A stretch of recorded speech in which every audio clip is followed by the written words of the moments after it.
हमारे साथ उत्तरी दिल्ली के महापौर जयप्रकाश जी हैं और कई सारे फैसले लिए गए हैं, कई सारी बातें सामने आई हैं, उनसे बात करेंगे।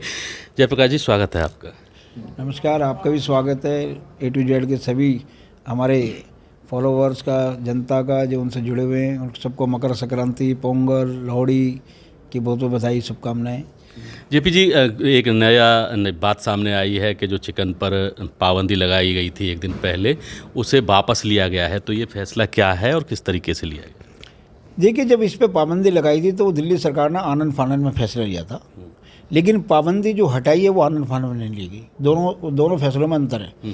दिल्ली सरकार ने जब वो फैसला लिया तो ना उन्होंने केंद्र सरकार की डायरेक्शन को देखा, ना उन्होंने लोकल बॉडी से बात की जी। लेकिन जब दिल्ली के अंदर दिल्ली सरकार ने मुर्गा मंडी पे बैन लगा दिया, उसके बावजूद भी दिल्ली के अंदर मुर्गा बिक रहा था या कट रहा था, फिर वो आक्षेप लगाते कि नगर निगम ठीक से काम नहीं कर रहा। तो नगर निगम ने आगे बढ़ के काम किया और दिल्ली सरकार ने जब उस पर मुर्गा मंडी पे बैन लगाया तो हमने उसको बाज़ारों में बेचने के लिए कहा कि बाज़ार में नहीं बिके।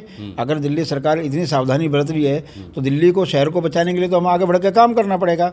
लेकिन आज भारत सरकार के हमारे केंद्रीय मंत्री गिरिराज सिंह जी की अध्यक्षता में एक हाई लेवल मीटिंग हुई, जिसके अंदर वो खुद उन्होंने उसको चेयर किया।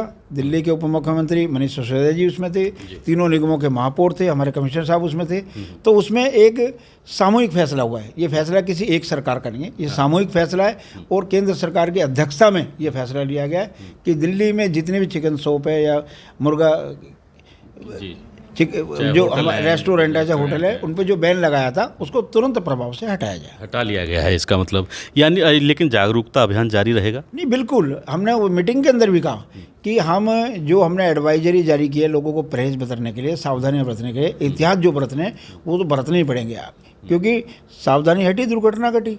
दुर्घटना से बचाने के लिए तो सब फैसले लिए जा रहे थे। और दिल्ली देश की राजधानी है, उसमें बर्ड फ्लू अगर बढ़े, उसका संक्रमण बढ़ेगा तो ये देश के लिए अच्छा संदेश नहीं जाता दिल्ली के लिए। तो दिल्ली की जो एक क्रेडिबिलिटी है उसको बचाने के लिए निगमों ने आगे बढ़ के काम किया। आज सबका सामूहिक फैसला हुआ उसको वापस लेने के लिए, तो निगम तो सबके साथ है। निगम ये चाहती है, आज मैंने मीटिंग में ये बात कही कि दिल्ली सरकार से मेरा निवेदन है, जब भी ऐसे फैसले लिए जाए वो फैसले लोकल बॉडी को कॉन्फिडेंस में लेके होने चाहिए। आप फैसला लेने से पहले हमारे से बातचीत कीजिए और फिर कहिए कि हम ये फैसला लेने जा रहे हैं, इसमें आपका सहयोग चाहिए। आप हटाने का फैसला भी पहले करते हो और लगाने का फैसला भी खुद कर लेते हो, और हटाने का फैसला मीटिंग से पहले ट्वीट करके बता देते हो, तो मीटिंग का औचित्य खत्म हो जाता है। मीटिंग के बाद अगर माननीय मुख्यमंत्री जी उसको ट्वीट करके बताते कि मीटिंग में ऐसे ऐसे फैसला हुआ है, इसको मैं ट्वीट कर रहा हूँ, तो उसका संदेश अच्छा जाता है। जी बिल्कुल। अच्छा, एक चीज़ और सामने आ रही है कि करीब 1000 करोड़ के आसपास, 900 करोड़ से ज़्यादा की राशि दिल्ली सरकार की तरफ से नगर निगमों के लिए जारी की गई है। देखिए, अभी जो दिल्ली सरकार ने की प्रेस कॉन्फ्रेंस से पता लगा कि 938 करोड़ रुपया तीनों नगर निगमों ने वेतन के लिए जारी किया है। अब ये वेतन के लिए ही आ रहा है या किसी अन्य मद में आ रहा है, ये जब आने के बाद पता चलेगा। और वेतन के लिए भी आ रहा है तो 1200 करोड़ रुपए का वेतन तो मेरे उत्तरी दिल्ली नगर निगम में बकाया है, और जनवरी का वेतन जोड़ दूँ तो 1500 करोड़ बैठता है। तो अभी वो ऊँट के मुँह में जीरे जैसी बात है। देर आए दुरुस्त आए, लेकिन लेट आए, थोड़े आए।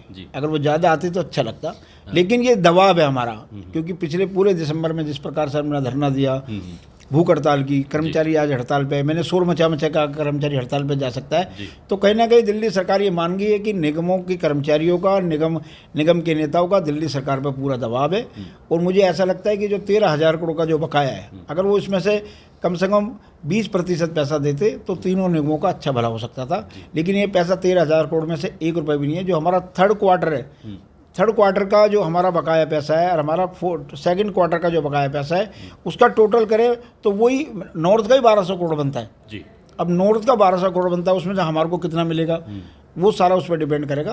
तो लेकिन फिर भी हम कहते हैं दिल्ली सरकार से कि आप एक बड़ी सरकार हो, आपको अपने अंतर्गत आने वाली निकायों का खुद ध्यान रखना चाहिए, क्योंकि आपके पास जो पैसा आता है वो टैक्स पेयर का पैसा आता है। टैक्स पेयर टैक्स इसलिए देता है कि उसको मूलभूत सुविधा मिले, उसके घर की सफाई हो, उसका कूड़ा उठे, उसको कहीं समस्या ना हो, उसकी गली टूटी ना मिले, उसको साफ पानी मिले, उसको समय पे बिजली मिले, गरीब आदमी को शिक्षा मिले, उसका स्वास्थ्य का ध्यान रखा जाए, उसको हॉस्पिटल में फ्री में उसका इलाज हो, तो उसको टैक्स का पैसे का सदुपयोग होना चाहिए। तो आपको नगर निगम जो मूलभूत सुविधाएं उपलब्ध कराने में सबसे पहली सीढ़ी है, उस सीढ़ी को तोड़ने का काम मत करो, उस सीढ़ी को सलामत रखो ताकि अगली सीढ़ी भी ठीक रहे।